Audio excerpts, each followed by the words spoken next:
It's Sunday at Tokyo Butter 23 Sneaker Channel, and that means rare sneakers in hand. If you know anything about my channel, you know that Shoe Butter comes on a Sunday and brings one of the sneakers from his massive collection and shares that with us in hand. Today we're celebrating Black History Month, as we have done all week, and then we're going to be looking later on at Shoe Butter's Black History Month Dawn C Air Jordan 1, the white, which is one of the rarest sneakers in the world. I think these guys change hands for 5 figures. They're an absolutely amazing sneaker. But before we get into that, there are a few things to talk about, especially my Black History Month message, because this channel is all about equality and all about diversity, and I have a particular take on that, and I want to share that with you guys right now. And I'd love it if you would comment down below about your opinion about this, especially if it differs from mine. I talk a lot about this being a safe place to have differences of opinions, and since this is Black History Month and we're talking about equity and equality and diversity and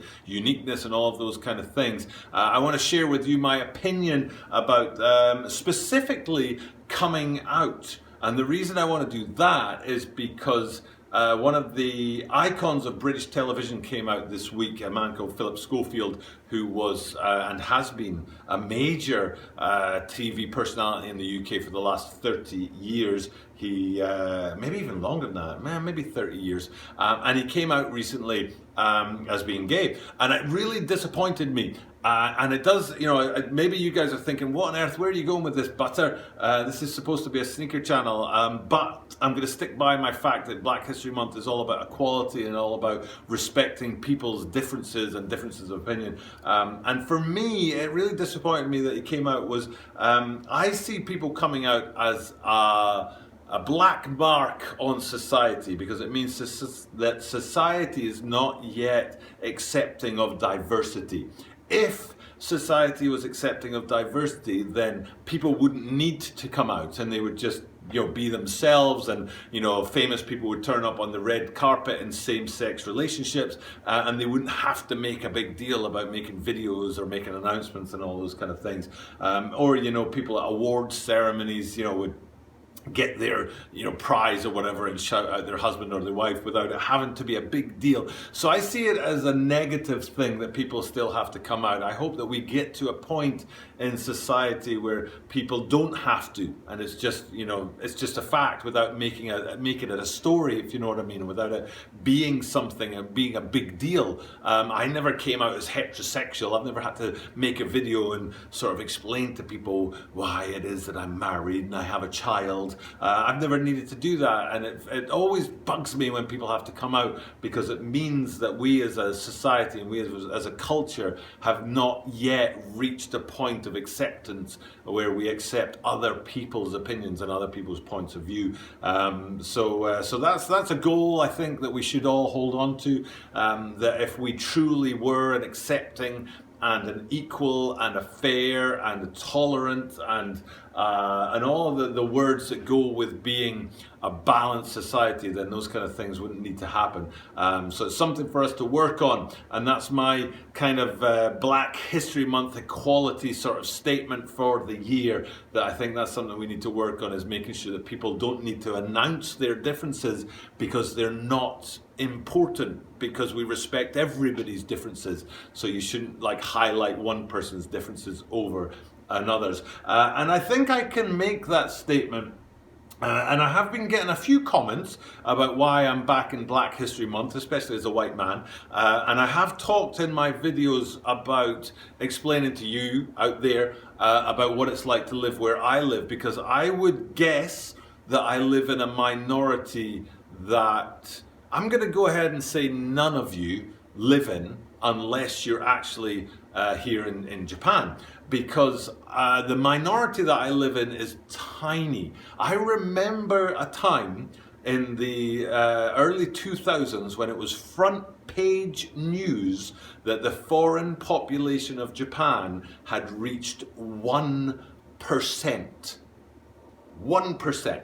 1% of people living in Japan are foreign. This is front page news about 15 years ago. And the thing is, a lot, and I'm not being racist in this, the facts, I mean, these are number-based facts. Most of those foreign people are Korean or Chinese. Okay, so being white in Japan is a tiny minority, much less than 1%, maybe even less than 0.1%. There are very, very few white people living in Japan, very, very few non-Asians living in Japan. It's a tiny minority to live in. When I ride the train to work, I'm the only white person on the train. Everybody else is Asian. Everybody else. So I have a unique perspective when it comes to diversity. I have a unique perspective when it comes to living in a minority. I have a unique perspective when it comes to understanding people's differences and how we can build a culture and a society that respects people's differences without harming your own important elements of your life. So I really want to make that sort of statement about why I backed Black History Month so much this week. Personally, and again, you know, shoot me down in the comments down below if you want to, but personally, I would prefer there was not a Black History Month. In the same way that I don't like people coming out, is because we need a Black History Month because society's not fair. And once society does become fair, we won't need a Black History Month, or we'll just have, you know, every month will be Black History Month and Gay History Month and Hispanic History Month and White History Month and those kind of things. That's the goal. Okay, but we're not there right now. Right now, we're still in a place where we need to balance these things out. We need to offset discrimination. We need to offset the powers which sway us one way instead of all ways, shall we say. I'm trying not to be specific about that. But there are elements of our society that are not balanced and are not equal and are not fair, and they have to be redressed by things like Black History Month. So in this moment in time, Black History Month is necessary to make sure that it redresses that balance, but I think the goal should be that we don't need it.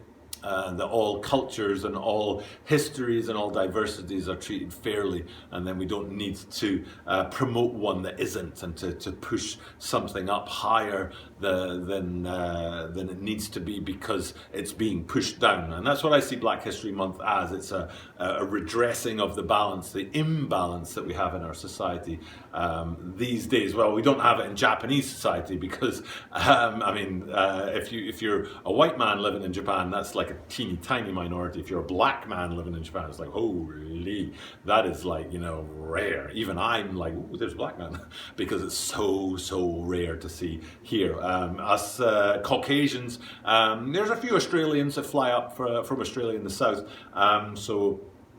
we number more than black, you know, African people or African American people and things like that. There's still a minority there, but we're all in this minority together. It's quite an incredible minority to live in, and difficult to appreciate unless you've actually been here, sat on one of those trains with, you know, 500 other people, and they're all Asians. So it's quite a thing to live in. But fortunately, Japanese culture and Japanese society is very accepting, and I rarely feel like I'm kind of sort of ostracized or stuck out on the edge of it. So I'm grateful for that. I'm grateful for that part of Japanese society. So I've rambled on a bit, but I've talked about it in my videos this week, and why did I push Black History Month so much. And I didn't want to do it in the individual videos, and there were 3 of them. There was the Air Force One, so I'll put the link to that going right there. But these links, they hang out there for the entire video, so if you want to check out that video, just wait till the end and the link will still be there, and go ahead and check out that video. But yeah, so I started with the Air Force Ones, which are a cracking sneaker, and had many of the, you know, standard elements of Black History Month with those African colours coming through. But in block patterning instead of woven patterning like last year. So I started with the Air Force Ones, and then went on to the Air Max 95s, and then yesterday it was 2 Converse, the Chuck Taylor 70s, and Pro Leathers. So those sneakers are on the channel. Go ahead and check out those videos if you're interested in more about Black History Month. But what you're here to do today is to watch Shoe Butter show us one of his rare sneakers, and it's that Nike Air Jordan 1 Don't See Black History Month white. which is an incredibly rare sneaker. So enough about diversity and enough about equality and enough about equity, enough babble. Let's just go over to the shoe department and see one of the rarest sneakers in the world. So Shoe Butter, take it away. The Jordan 1 Don C, I guess we're going to call this the version 2 Black History Month. For those of you guys remember, I think it was 2013, the Jordan came out with a all black Jordan 1 Black History Month that was available. I think it was actually only on auction, and there was 37 pairs of them released.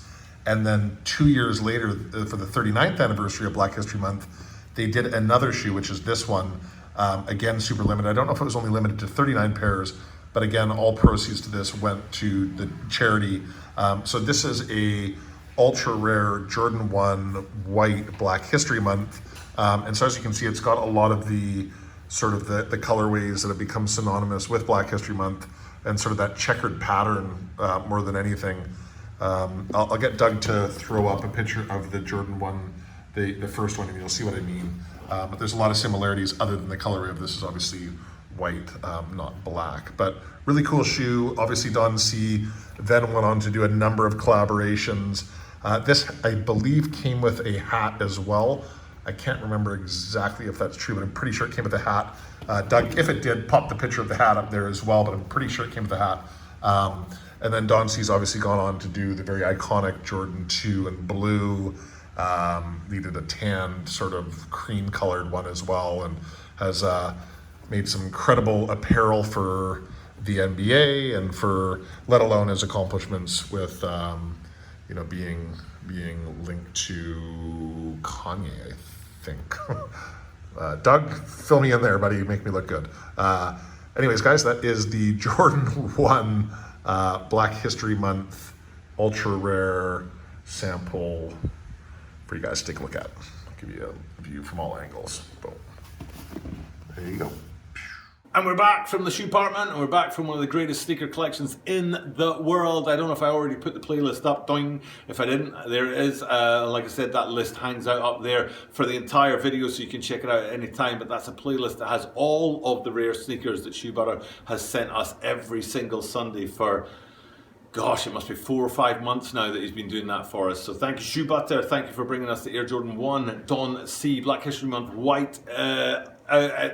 Universal agreement that is a clean sneaker, and it is an absolutely cracking sneaker. And yeah, so for now though, it's time for me to sign off. And thank you guys for checking out my content. Thank you for hitting me up with comments down below about my perspective on equality, and if you agree or disagree with me, please feel free to do that. This is a safe place for people to share their opinions, whether they are in sync with everybody else or not.